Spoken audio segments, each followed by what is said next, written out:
Bonjour, on se retrouve pour parler de la loi HPST. Donc HPST, c'est Hôpital Patient Santé Territoire, qui a été mise en place en 2009.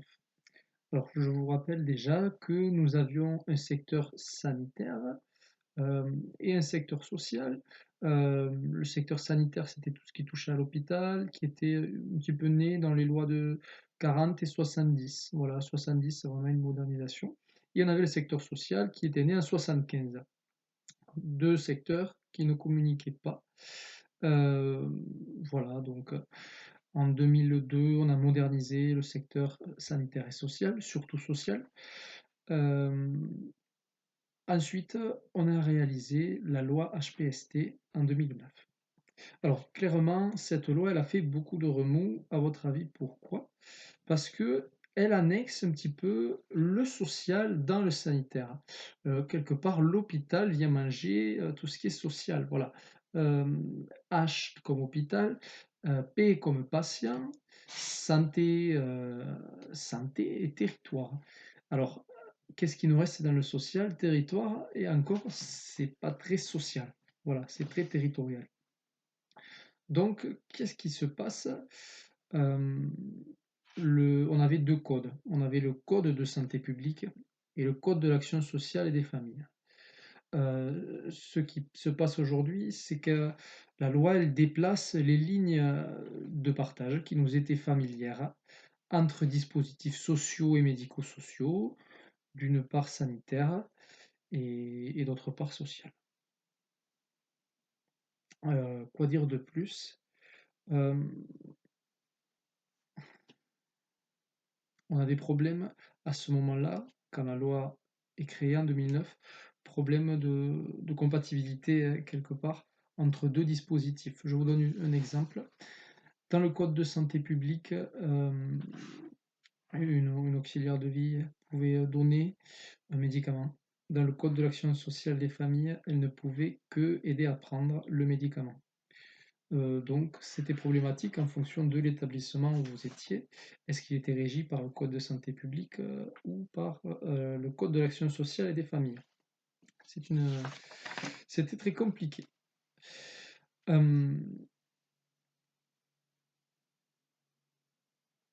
alors, la loi HPST, elle a fait beaucoup de remous hein, dans le secteur, surtout social, médico-social. On ne voulait pas appartenir à ces types de l'hôpital quoi, qui géraient ça différemment. Quoi. C'était trop public. Je vous rappelle que le social et médico-social, c'était très associatif, c'était beaucoup d'opérateurs d'État, c'était du privé. Donc, si vous mixez du privé et du public, le fonctionnement est totalement différent. Voilà. Euh, cette loi HPST, la grosse modification, c'est qu'elle crée les agences régionales de santé, les ARS, qui aujourd'hui régissent un petit peu, vous en entendez parler, quand vous êtes en EHPAD, vous entendez parler d'ARS. Euh, Quand on est en EHPAD ou qu'on travaille en masse et qu'on entend coronavirus, on entend derrière ARS, Agence régionale de santé, toujours.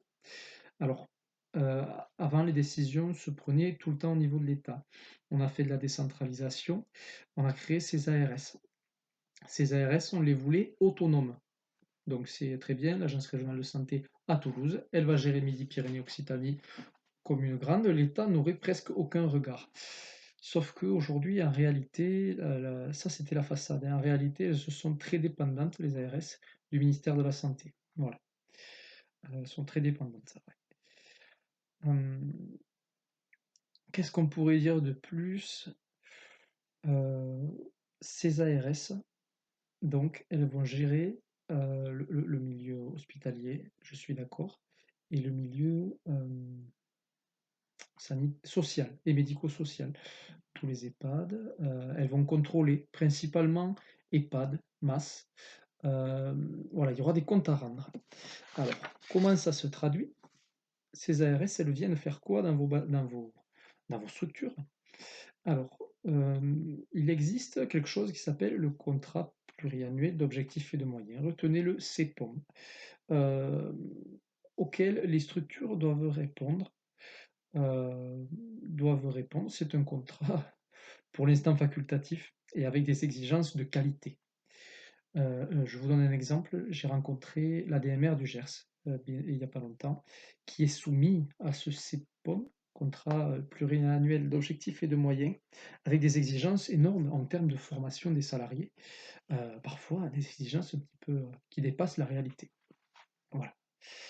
L'ARS a accès à tous les dossiers de santé, que ce soit dans le privé et le public. Et elle a surtout des missions d'inspection et de contrôle. Voilà.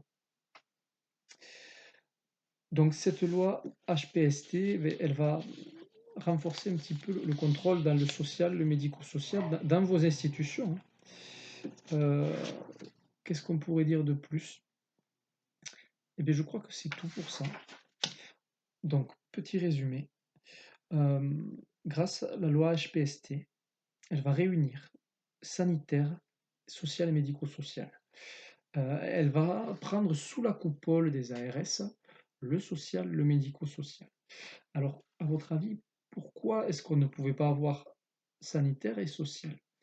Tout simplement, c'était une question politique.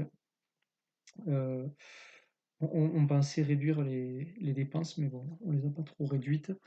Il y avait également une question. On a le ministère des Affaires sociales qui pourrait très bien gérer ça. Mais voilà, on a fait l'erreur de l'annexer sous la santé publique. Voilà. Donc, par exemple, aujourd'hui, si vous avez des problèmes sociaux, vous êtes annexé à la santé publique, bien sûr. Voilà, c'est au choix de chacun. On retient donc avant HPST, voilà, chaque secteur est monté dans son sens. D'un côté, le plutôt privé, avec les associations et opérateurs du secteur médico-social, et de l'autre côté, le public, les hôpitaux. On a rassemblé ça sous l'égide des ARS, qui créent aujourd'hui beaucoup de contrôles et beaucoup de remontrances de la part du secteur social et médico-social. Voilà. C'était la loi HPST, nous en parlerons en cours et vous aurez des supports de cours. Merci.